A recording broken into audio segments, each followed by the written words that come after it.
Hello students. Today we will discuss about creative children, and the objectives of today's discussion are to have an understanding about the concept of exceptionality, to define creativity, to have a look over the various characteristic features of creative children, to go through the procedures of identifying creative children, and lastly we will talk about the educational measures for promoting creativity among children. The term exceptional means different things to different people. Some use it when referring to the particularly bright children or the child with unusual talent. Others use it when they refer to any typical or deviant child. Telford and Torrance in 1972 said, "To exceptional is to be rare or unusual." Kirk defines in 1962 an exceptional child as that child who deviates from the average or normal child in mental, physical, or social characteristics to such an extent that he requires a modification of school practices or special educational services in order to develop to the maximum capacity. Cruikshank in 1974 also holds similar view when he defines an exceptional child as a child who deviates intellectually, physically, socially, or emotionally so much from what is considered to be normal growth and development that he cannot receive maximum benefit from a regular school program and requires a special class or supplementary instruction and service. Exceptional children are of various types, such as the gifted children, children with creative talents, children with learning disability, physically challenged, children with mental retardation, etc. Creativity in its simple literal meaning stands for the ability or capacity of a child to create or produce something. In such a sense, every one of us may be said to be a creator in one or the other aspects as we remain engaged in creating or producing some or the other things in our life. To say that such creation or production on one's part should appear somewhat different. But this also is a quite relative thing based on one's perception. Creativity involves divergent thinking and refers to originality, fluency, flexibility, and elaboration. It is a process of becoming sensitive to the problems, deficiencies, gaps of knowledge, missing elements, and so on. Identifying the difficulties, searching for solutions, formulating hypotheses about the deficiencies, testing and recasting them, and finally communicating results. Creativity basically concerns with the new products or contributions in any discipline or field of study. Let us quote some of the definitions on creativity. As far as Skinner is concerned, he said in 1968, "Creative thinking means that the prediction and inferences for the individual are new, original, ingenious, and unusual." The creative thinker is one who explores new areas and makes new observation, new predictions, and new inferences. Papalia and Alts in 1993 said, "Creativity is the ability to see things in a new way, to see problems that no one else may even realize exist, and then come up with new, unique, and effective solutions to these problems." It involves divergent thinking, that is, the ability to come up with new and unusual answers. Rogers in 1959 said, That creativity thinking involving imagining familiar things in a new light, digging below the surface to find previously undetected patterns, and finding connections among unrelated phenomena. Spearman, 1931. Creativity is the power of the human mind to create new contents by transforming relations and thereby generating new correlates. Characteristic features of creative children. Barron has deeply studied creative people and has prominently described their characteristics as: creative children have the ability to concentrate several thoughts at one time. They show self-dependence in decision making. They have a preference to complex incidences. They possess self-determination. They can synthesize scattered facts and have high level of energy. They do not care about obstacles and have freedom to concentration. Torrance conducted a survey on the characteristics of creative children, and he came up with these characteristics as: courageous in convictions. The creative child shows conviction in his belief and values. He can go beyond socially conformist behavior. Curious. The creative child is curious to know more and more about his environment. Independent in judgment. The creative child can take independent judgment in crucial matters. Independent in thinking. He is independent in thinking about the problems of various types. Preoccupied with tasks. When he starts a task, he completely absorbs himself in the task. He concentrates all his mental energies on the task in hand. Intuitive. He develops intuition in his problem. Risk taking. He has risk taking capacity. Visionary. The creative child has vision of future problem. He can anticipate the problem which may emerge in future. Now, let's talk about the identification of creative children. Behavior, as we know, is expressed through its cognitive, psychomotor, and affective components, and creative behavior is no exception. Consequently, a child is creative to the extent to which he demonstrates creative potential in his thinking, action, and feelings.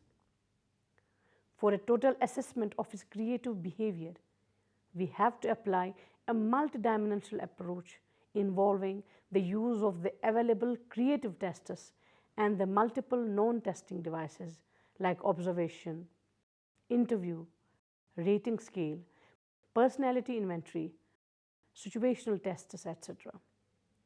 All these measures involved in a comprehensive evaluation of one's creative potential may be broadly categorized as testing and non-testing devices. Testing devices. In the testing device category, we may include two types of standardized tests. Tests that provide a direct measure of one's creativity, that is, the remote association test. Tests that provide an indirect measure of one's creativity by evaluating elements comprising creativity. For example, Torrance test of creative thinking and Bakir Mehdi's test of creative thinking. The remote association test is a test which is basic test of creativity. This test has been designed by Chernoff Madnik in 1962. It consists of 30 sets of free words that are known to have weak ties with each other. The child appearing for this test is now asked to find a fourth word that seem to be related the other three. In this way, attempts are made to test one's ability to establish remote relations.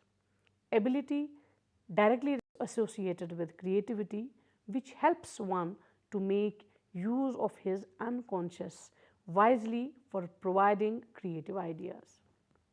Story writing test.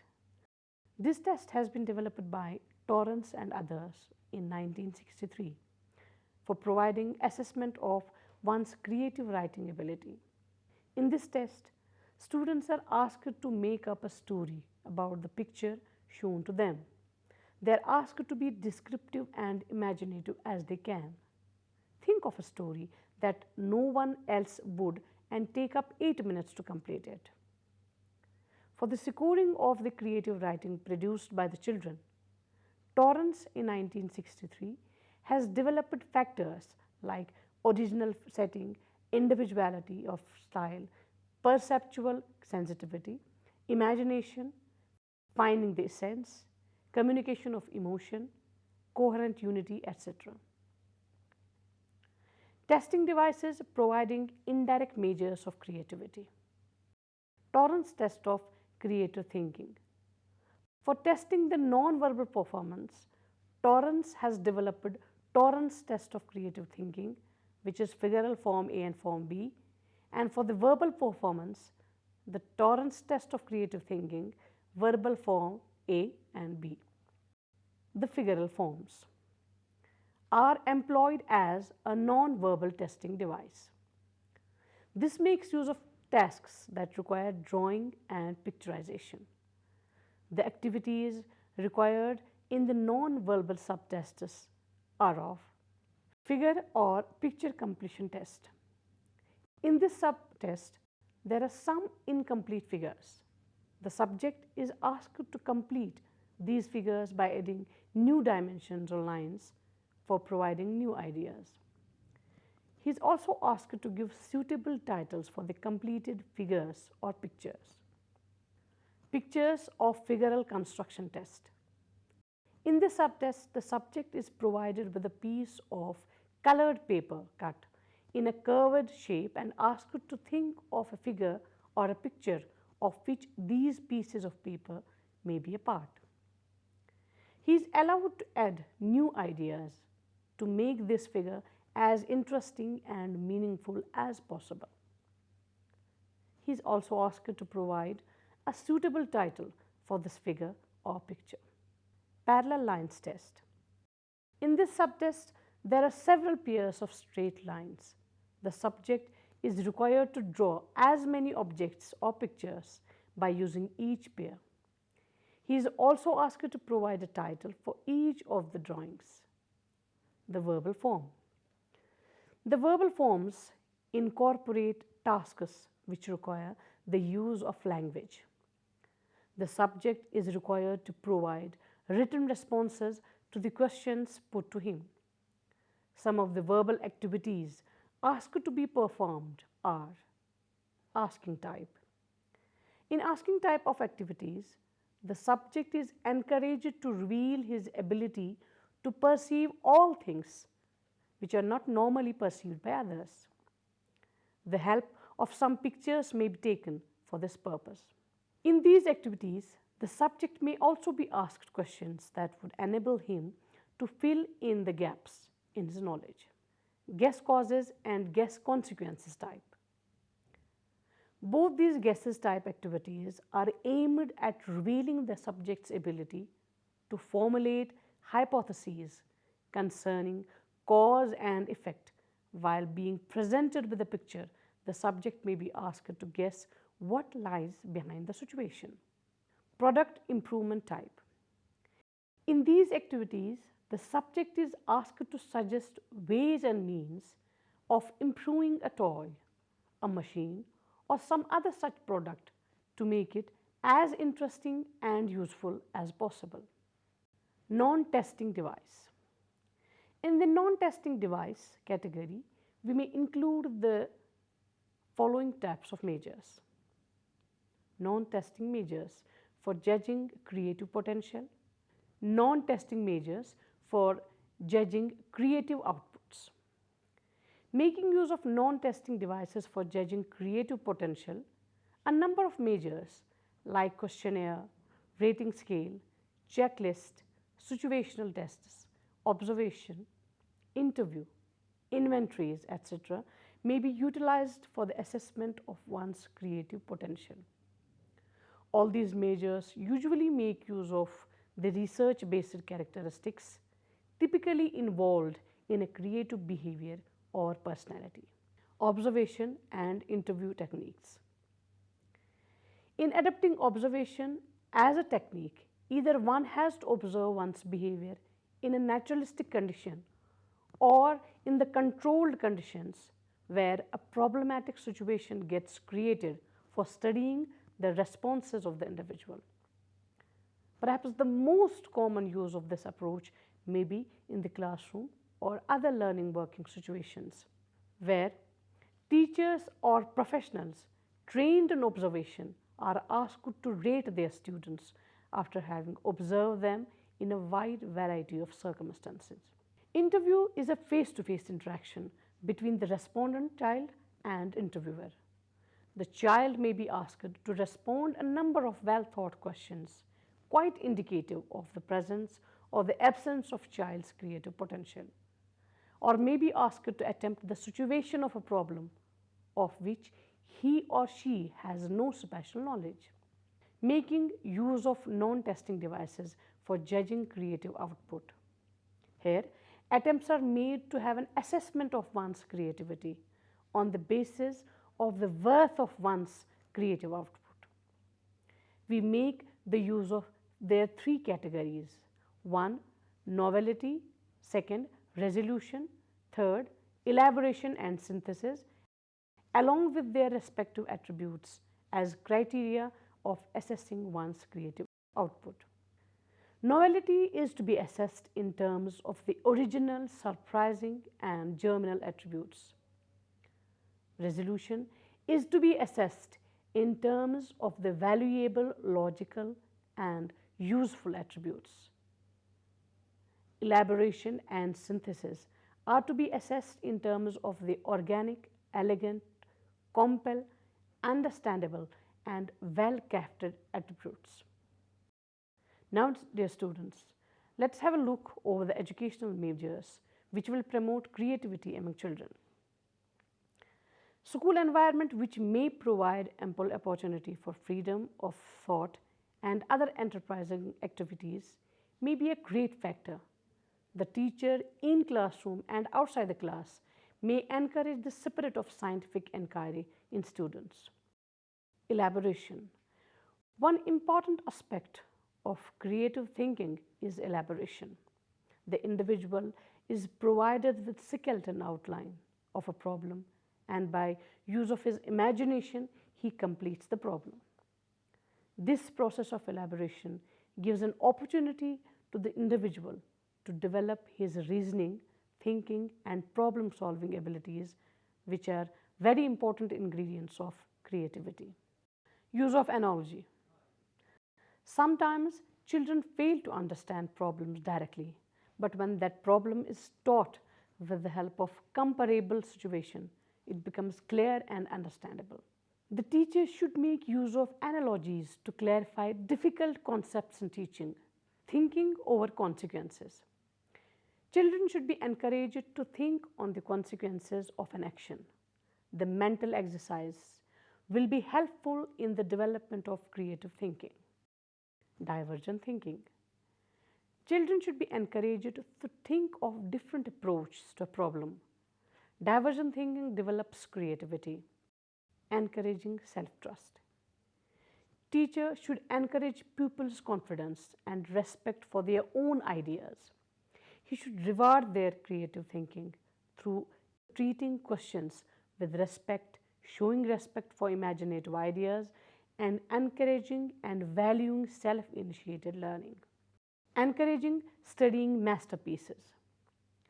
Teachers should encourage the pupil to study masterpieces and work for original productions and to produce new and better form of expressing experiences. Being a creative person oneself.